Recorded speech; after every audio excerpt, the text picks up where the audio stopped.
Nous avons entendu de nombreuses histoires de personnes décédées à cause de l'amour, comme Juliette et Roméo, Saint-Valentin et d'autres. Beaucoup d'entre nous croient même que Jésus est également mort par amour pour tout le monde.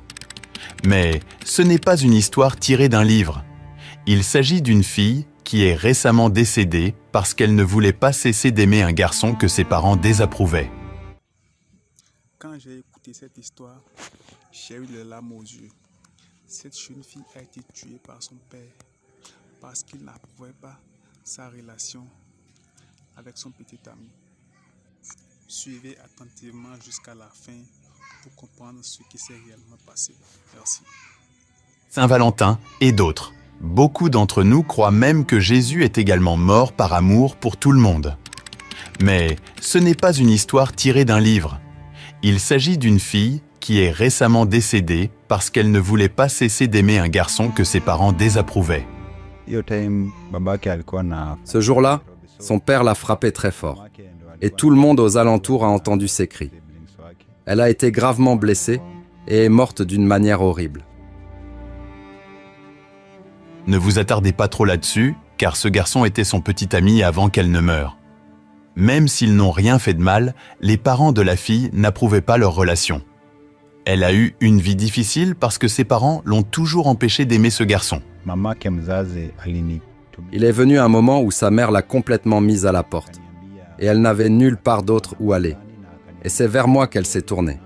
Alors la fille restait avec moi. Pour eux, il ne suffisait pas de la tourmenter et de la mettre à la porte. Un jour, son père l'a tellement battue que c'est ainsi qu'elle a rendu l'âme.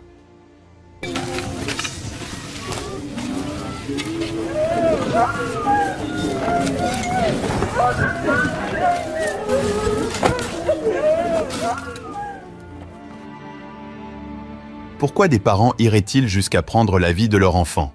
Ce couple a-t-il fait quelque chose de mal? Ne pas en apprendre davantage à ce sujet serait une grosse erreur pour quelqu'un qui couvre des histoires d'amour. C'est pourquoi je suis allé au Kenya rencontrer ce jeune homme en deuil. Ce n'était pas facile car il venait de perdre sa petite amie récemment, mais il a essayé de me raconter tout sur leur triste histoire.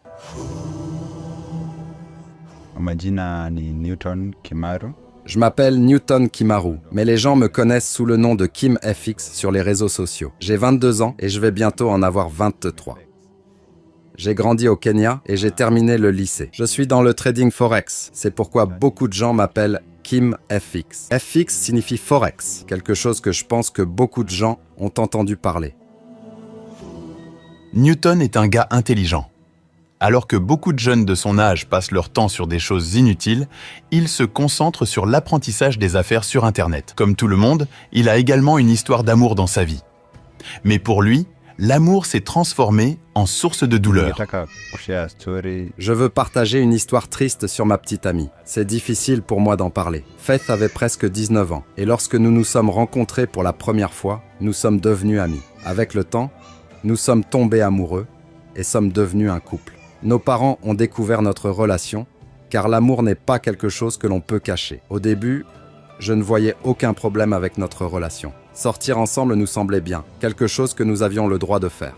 Mais ensuite, après que notre relation se soit renforcée, la mère de Faith a commencé à s'impliquer et à essayer de l'empêcher de m'aimer, même si nous n'avions rien fait de mal. Je ne comprenais pas pourquoi. Malgré l'ingérence de sa mère, nous étions déterminés à rester ensemble. Mais ensuite, le comportement de sa mère a empiré. Elle a commencé à maltraiter Faith, à jeter ses vêtements dehors et même à la mettre à la porte de la maison. Faith n'avait nulle part d'autre où aller que chez moi. Donc chaque fois qu'elle était mise à la porte, elle m'appelait pour que je vienne la chercher et la ramener chez moi. Cela a continué jusqu'à ce que la mère de Faith la mette finalement à la porte pour de bon. Faith a dû partir et est venue vivre avec moi. La fille vivait avec sa mère car son père travaillait à Nairobi et n'était pas souvent à la maison. Cependant, la personne qu'elle appelait son père était en réalité son beau-père, car son vrai père s'était séparé de sa mère, mais était toujours en vie. Lorsque les choses se sont aggravées à la maison, la fille n'a eu d'autre choix que de s'enfuir chez son petit ami. Ce qui est surprenant, c'est que son beau-père, là où il était, ne semblait pas se soucier ou ne pas être au courant de ce qui se passait à la maison.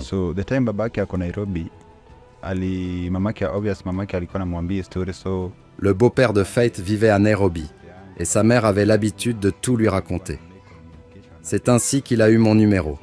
Et Faith a commencé à utiliser mon téléphone pour lui parler. Un jour, son père l'a appelée et a voulu qu'elle rentre chez elle.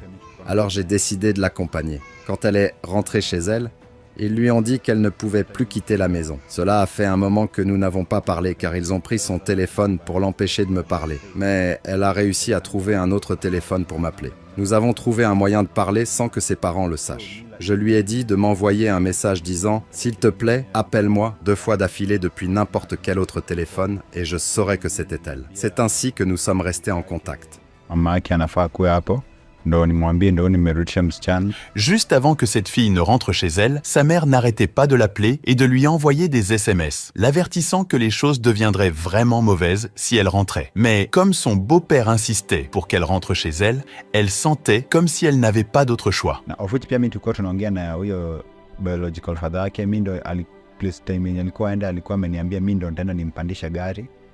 Pendant que Faith était chez moi, son père l'incitait souvent au téléphone à rentrer chez elle. Mais Faith lui disait « Papa, tu es à Nairobi, tu ne sais pas ce qui se passe à la maison. » Elle a promis de rentrer une fois qu'il aurait quitté Nairobi. Une fois, Faith m'a confié que sa mère avait menacé de lui faire du mal si elle rentrait à la maison. Je lui ai suggéré de parler à son oncle de ce que sa mère disait. Donc, Faith est rentrée chez elle avec son oncle. Mais sa mère a répété ses menaces à leur arrivée. Son oncle lui a alors conseillé de retourner là où elle vivait auparavant pour sa sécurité. C'est ainsi que Faith est retournée. 5 jours après, la mère de Faith m'a envoyé un numéro et m'a demandé de le donner à Faith. Il s'est avéré être son vrai père.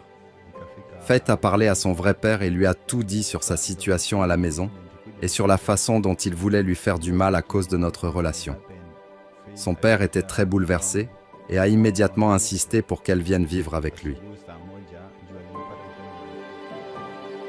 Il semblait que la solution à tous leurs problèmes était venue lorsque le père biologique de Faith a dit qu'il l'emmènerait vivre avec lui.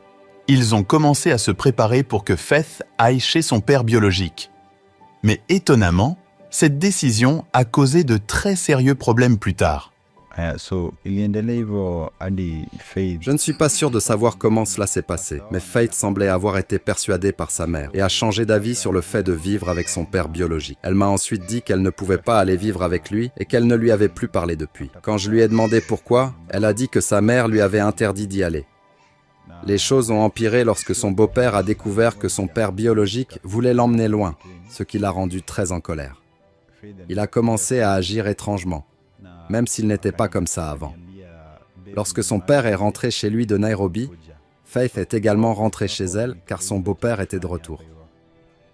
Nous avons continué à sortir ensemble, mais c'était difficile car ses parents ont menacé de l'envoyer dans un hôpital psychiatrique si elle refusait de mettre fin à notre relation. Puis un soir, Faith m'a appelé en urgence en disant « Bébé, viens ici, c'est urgent. » Il pleuvait fortement, mais j'étais tellement inquiet que j'ai trouvé un moyen de me rendre chez elle. Qu'est-il réellement arrivé? Newton devait découvrir ce qui n'allait pas avec Faith. Alors, il emprunta la moto de son ami et roula sous la pluie battante pour s'y rendre. Malgré la pluie et la boue, Newton arriva chez Faith sur la moto. Mais quand il arriva, ce qu'il vit le choqua. J'ai trouvé Faith allongée par terre quand je suis arrivé là-bas. Elle avait une plaie dans les cheveux et était couverte de boue. Elle m'a demandé de l'aider à monter sur la moto, car elle était trop faible pour se lever. Je l'ai aidée à monter sur la moto, et elle m'a pressé de partir rapidement. J'ai demandé si nous devions rentrer à la maison ou aller chez le médecin, et elle a dit que nous devrions rentrer à la maison d'abord. Je l'ai ramenée chez elle, mais je ne suis pas entré car je devais rendre la moto. Je lui ai dit d'entrer et que je reviendrai bientôt. Elle a dit que c'était bon et m'a demandé de lui apporter son manteau quand je reviendrai. Alors, je suis parti et je suis revenu avec tout. Quand je suis revenu, elle m'a demandé de lui laver les pieds et les cheveux. Elle avait beaucoup de boue et de bouse de vache dans les cheveux, alors je les lui ai lavés, même si ce n'était pas facile. Après ça, nous avons dormi. Et au matin, j'ai pu voir qu'elle se sentait mieux. Cette fois, quelque chose de mauvais est arrivé à la fille, mais elle n'en a pas parlé à Newton. ce qui n'était pas habituel. Elle avait l'air effrayée à l'idée de rentrer chez elle. Et Newton l'a remarqué. Il se demandait pourquoi elle avait peur et pourquoi elle ne voulait pas parler de ce qui lui était arrivé. Nous étions à la maison et je pouvais voir qu'elle était préoccupée. Ce jour-là, elle faisait des corvées autour de la maison. Et quand je suis rentré d'ailleurs, j'ai trouvé qu'elle avait préparé un repas pour nous.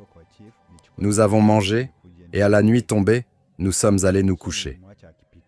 Mais au milieu de la nuit, nous avons entendu quelqu'un frapper à la porte, appelant le nom de Faith.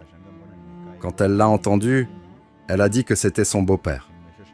Je me suis levé pour vérifier et en effet, c'était lui. Il a demandé si Faith était là et j'ai confirmé que oui. Il a ensuite exigé qu'elle mette ses vêtements et qu'elle vienne avec lui. Alors que Faith se réveillait, son père l'a frappée d'un coup de poing. J'ai immédiatement intervenu, lui disant de ne pas la frapper chez moi. Finalement, il est parti en disant « Je t'ai dit de rompre avec ma fille, mais tu as refusé d'écouter. » Après son départ, il a dit à Faith de rentrer chez elle, mais elle a refusé. Cependant, me sentant sans autre choix, je l'ai pressée de rentrer chez elle, malgré sa résistance et le manque de respect de son père. Il n'y avait pas d'autre choix que de laisser le père l'emmener. Le jeune homme resté là n'avait aucune idée de ce qui allait se passer ensuite. Il pensait que c'était juste une chose normale, mais peu savait-il que c'était le début d'une toute nouvelle histoire. Ce retournement de situation s'apprêtait à lui causer une grande douleur. Je n'ai pas essayé de l'empêcher de l'emmener sa fille. Si c'était quelqu'un d'autre, je n'aurais pas laissé faire ça. J'ai dit à Faith, on se voit demain, mais elle a refusé, insistant sur le fait que si elle partait, nous partirions ensemble. Son père a alors menacé en Kikuyu. Je peux te tuer et t'oublier pour toujours. Alors Faith est partie avec lui, mais elle m'a ensuite dit que c'était lui qui l'avait blessée quand je l'ai trouvée allongée par terre dans la boue. C'était la dernière fois que j'ai vu Faith. Depuis lors, je ne l'ai plus revu. Ils sont partis et je suis retourné me coucher. Le lendemain, je suis allé voir mon ami qui m'a appris le trading en ligne. Pendant que j'étais là-bas, quelqu'un a continué à m'appeler plusieurs fois au téléphone. Je n'ai pas répondu pour ne pas déranger les autres, mais à 5 heures, je n'avais toujours pas de nouvelles de Faith. L'homme continuait de l'appeler, mais il ne pensait pas qu'il y avait un problème. Cela lui semblait normal. Mais les mauvaises nouvelles étaient en route pour le rejoindre. Le téléphone continuait de sonner, mais je n'y prêtais pas beaucoup attention. Alors que je marchais, j'ai repéré l'un de mes amis qui conduisait une moto. J'ai pensé qu'il voulait peut-être me proposer de me prendre, mais je lui ai expliqué que je n'allais nulle part loin. Cependant, il semblait insister pour me parler, alors je me suis arrêté pour écouter. Il m'a demandé « Tu as entendu ?» Confus, je lui ai demandé ce qu'il voulait dire. Puis il m'a annoncé la terrible nouvelle. Il avait vu une voiture de police devant chez Faith, et Faith était morte. Je n'arrivais pas à croire ce que j'entendais. Cela semblait impossible à accepter. J'étais abasourdi par l'incrédulité. Sans comprendre pleinement, je me suis retrouvé à rentrer chez moi. En chemin, j'ai remarqué une voiture de police et je me suis instinctivement arrêté pour voir où elle allait. À ma grande horreur, elle se dirigeait vers la maison de Faith. C'est là que la réalité a commencé à s'installer et j'ai commencé à craindre que ce que mon ami avait dit soit vrai. Ce jour-là s'est avéré être le dernier avec Faith. Cette fois-ci, il n'avait pas été témoin de première main et il était toujours confus. Mais malheureusement, c'était vrai que la fille était décédée. Ce qui a suivi pour Newton a été de tenter de découvrir la vérité sur ce qui avait causé la mort de sa petite amie. Cependant, cela n'a fait qu'ajouter plus de douleur et de chagrin. Mon cœur est brisé. Je n'arrivais pas à me résoudre à aller chez elle, mais j'ai entendu des gens dire que, ce jour-là, Faith avait été battue sauvagement. Les cris résonnaient dans tout le quartier. Elle avait été battue si violemment qu'elle avait perdu la vie. Quand ils ont ramené son corps, c'était une vue horrible. Ses cheveux avaient été rasés et son corps était couvert de blessures comme si elle avait été attaquée par des animaux. Faith est morte d'une manière terrible et je savais qu'elle ne méritait rien de tout cela. Cela fait quelques jours que Faith nous a été enlevée. Je l'aimais profondément et elle m'aimait tout autant. Chaque fois que nous étions ensemble, nous étions inséparables. Si seulement son père n'était pas venu la chercher, nous serions encore ensemble, rêvant d'un avenir radieux. Que l'âme de cette jeune fille adorable repose en paix. Aujourd'hui, son beau-père est confronté à la justice pour être puni pour ce qu'il a fait. Depuis le jour de son décès, la vie de Newton a radicalement changé et il lutte constamment à cause de cet événement tragique. So babe, kitu nataka kusema, mimi nilikupenda sana. Je suis seul maintenant, et je ne suis pas sûr de pouvoir un jour aller bien. Mais je fais confiance à Dieu pour que les choses s'améliorent. Et Faith sait à quel point je l'aime. Je suis venu ici pour me cacher car j'ai entendu des rumeurs selon lesquelles la mère de Faith répand des mensonges à mon sujet. Et je crains pour ma sécurité. Aujourd'hui, je me sens perdu et incapable d'expliquer mes émotions. J'ai besoin que quelqu'un me réconforte et m'aide à accepter le fait que la vie doit continuer sans Faith. Si vous voulez me contacter, vous pouvez me trouver sur Instagram et Facebook sous le nom de KimFX. L'amour peut être beau, mais il peut aussi être compliqué. Ils ont commencé comme une romance de jeunesse typique, mais ont dû faire face à des défis en raison du désaccord familial. Honorons cette jeune fille décédée à cause de l'amour à un si jeune âge et réconfortons son petit ami qui souffre maintenant. Leur histoire nous enseigne quelque chose d'important, surtout pour les parents. Il n'est pas bon de s'immiscer dans les relations de nos enfants. Parfois, les décisions que nous pensons judicieuses peuvent causer des problèmes qui finissent par dépasser ce que nous pouvons gérer. Laissons l'amour être l'amour. Merci de regarder, c'est Afrimax français. N'oubliez pas de vous abonner s'il vous plaît.